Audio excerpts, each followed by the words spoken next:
Hello बच्चों, let's see the question. An infinite long thread carries a charge uniformly spread over its length. It is bent in the form of as shown.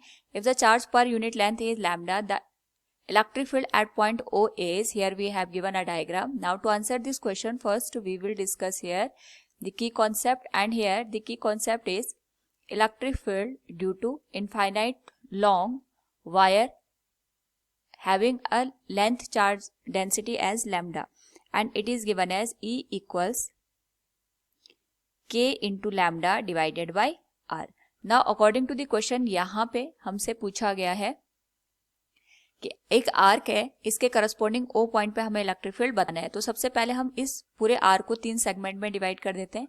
ये first segment आ गया हमारे पास, this one is third segment, और ये हमारे पास आ गया जहां पे आर्क बन रहा है, दैट इज सेकेंड सेगमेंट. तो जो ये आर्क है, अगर हम इसके करस्पॉन्डिंग रेडियस को कंसीडर करें तो ये पॉइंट O पे या सेंटर पे यहाँ पे 90 डिग्री का एंगल बना रहा है. सो इसके करस्पॉन्डिंग हम यहाँ पे इलेक्ट्रिक फील्ड निकाल सकते हैं. So we can say electric field due to part 1 और सेगमेंट 1, ये हो जाएगा हमारे पास E1 equals K into lambda divided by R I cap plus K into lambda divided by R minus J cap के बराबर.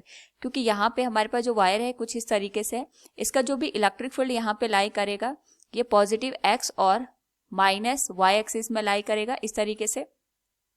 अगर हम थर्ड जो सेगमेंट बन रहा है दिस वन, इसके करस्पॉन्डिंग इलेक्ट्रिक फील्ड निकालेंगे तो यहाँ पे जो इलेक्ट्रिक फील्ड हमारे पास बनेगा, एक तो ये पॉजिटिव y एक्सिस में बनेगा, दूसरा यहाँ पे हमें माइनस x एक्सिस में इलेक्ट्रिक फील्ड देखने को मिलेगा. So we can say electric field due to third segment it will be given as E3 equals K into lambda divided by R plus J cap, और ये आ जाएगा हमारे पास K into lambda divided by R minus of I cap के बराबर. Now अगर हम इन दोनों का रिजल्टेंट देखें, यहाँ पे इनका जो नेट इलेक्ट्रिक फील्ड आएगा that will be equal to 0. ये कैंसिल आउट हो जाएंगे यहाँ पे, तो जो इलेक्ट्रिक फील्ड इन दोनों की वजह से आएगा वो एक दूसरे को यहाँ पे कैंसिल कर देगा. अब हमारे पास बच गया आर्क का पोर्शन. तो आर्क के थ्रू यहाँ पे जो हम पोर्शन कंसिडर करेंगे, सबसे पहले हम ये देखेंगे कि सेंटर पे यहाँ पे कितना एंगल बन रहा है, और इसके करस्पॉन्डिंग अगर हम एंगल की वैल्यू देखेंगे इट विल बी 90 डिग्री. तो इसके करस्पॉन्डिंग जो इलेक्ट्रिक फील्ड बनेगा that will B E2 equals 2 into K into lambda divided by R into sine theta by 2.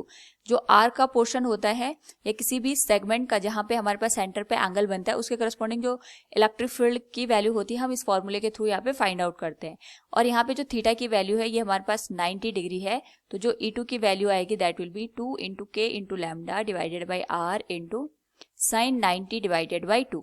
It will be sine 45, और साइन 45 की वैल्यू होती है 1/√2. तो ये हो जाएगा 2 into K into lambda divided by R into 1/√2. तो जो वैल्यू निकल के आएगी it will be square root of 2 K into lambda divided by R.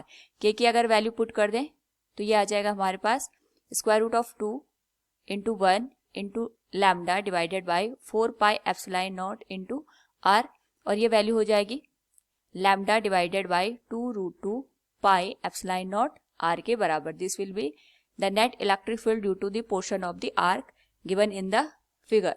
सो यही हमारे पास यहाँ पे नेट इलेक्ट्रिक फील्ड आ जाएगा, क्योंकि बाकी दो एक दूसरे को नेग्लेक्ट कर देंगे. Hope all you understood it. Thank you and best of luck.